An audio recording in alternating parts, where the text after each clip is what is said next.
दिनैनि बे सिग्लिथारनायावहाय नोंथांमोना फैबाय गुबै मा जाहोनखौ लानानै फैनाय जादों दाखालि 16 थारिख खालि जे आंनि फिसायखौ बुख्रुब सुख्रुब खालामलांबाय सुबिराज बसुमतारिया बिनि सोमोन्दै आङो मैयाहाय मोनसे एफआइआर होदोंमोन ओमफ्राय 24 घन्टानि गेजेराव बे एफआइआरआ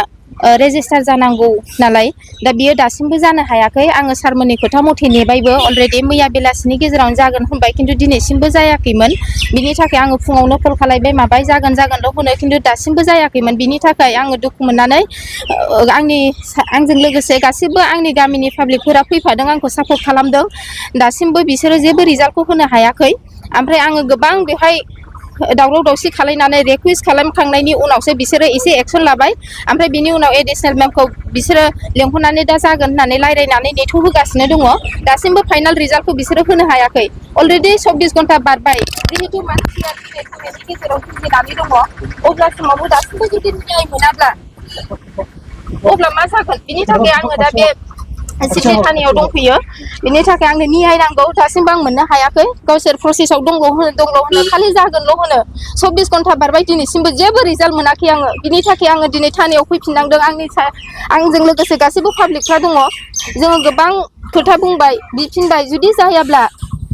आंनो आंनि एफआइआर होनायखौल' हरफिनदो बेखौबो हरा बिसोरो दा नैबे रेजिस्टार जायैनि बेलायावहाय राजखान्थि माबा प्रब्लेमफोर दङ होनना सानो नामा आंथ' बेफोरखौ आं जेबो सानाखैमोन माने आङो खालि आंनि फिसायखौ पार्सनेलि एटाक खालामहैनायनि थाखायसो आं होदोंमोन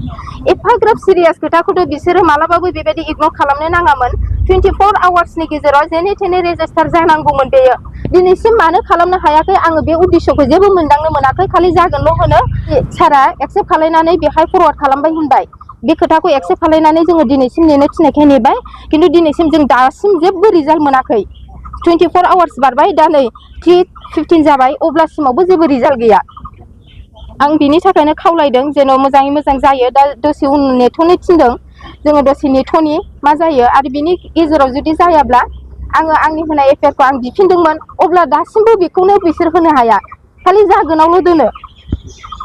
जागोन होननानै जुदि जायाब्ला बिनि एक्सना मा लागोन बिनि एक्सनखौ आङो गोख्रों एक्सन लानो सानदों आङो मा राहा लानाय जायो आङो दसे उनाव खिन्थानाय जागोन